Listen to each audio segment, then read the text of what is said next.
Monique vient aussi nous parler d'épigénétique. Une des spécificités, c'est de travailler sur les cycles d'accomplissement. Donc, le petit schéma que vous voyez à votre droite, c'est une représentation de ce qu'on travaille en médecine chinoise et plus particulièrement en touch. Donc, imaginons que je sois, moi, positionnée dans ce cycle, hein, qui est un cycle de nourrissement, puisque le bois nourrit le feu, qui nourrit la terre, qui nourrit le métal, qui nourrit l'eau et qui nourrit à nouveau le bois.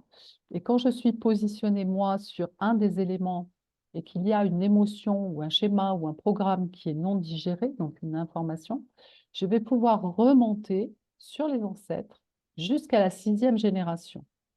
Donc ça, c'est un travail assez extraordinaire. C'est un travail qui nous est offert au niveau 3. Mais entre-temps, bien sûr, encore beaucoup de choses sont possibles.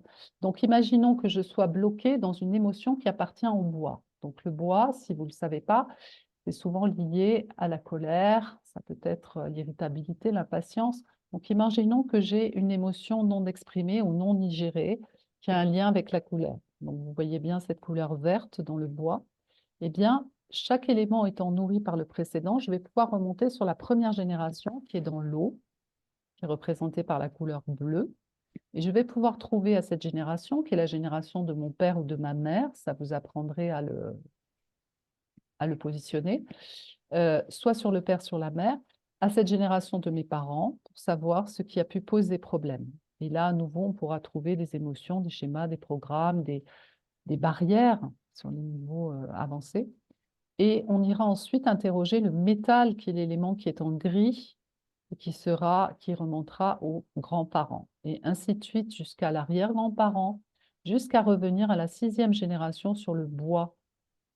Et comme ça, nous pourrons, sur ce cycle d'accomplissement, libérer toutes les émotions qui sont à libérer pour pouvoir accéder à notre propre accomplissement.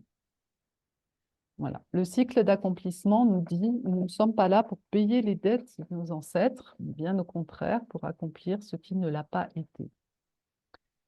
Voilà, donc c'est un des diagrammes que l'on fait quand on procède au cycle d'accomplissement. Bien sûr, ça ressemble un peu au génosociogramme. Simplement, avec le test musculaire, on ne va pas interroger toutes ces générations, puisque vous voyez qu'on monte sur 6 générations jusqu'au 16e ancêtre, hein. Donc, on va simplement se laisser conduire par le test dans cette aventure sur tout ce qui a pu poser problème, et ensuite, on va libérer toutes ces informations.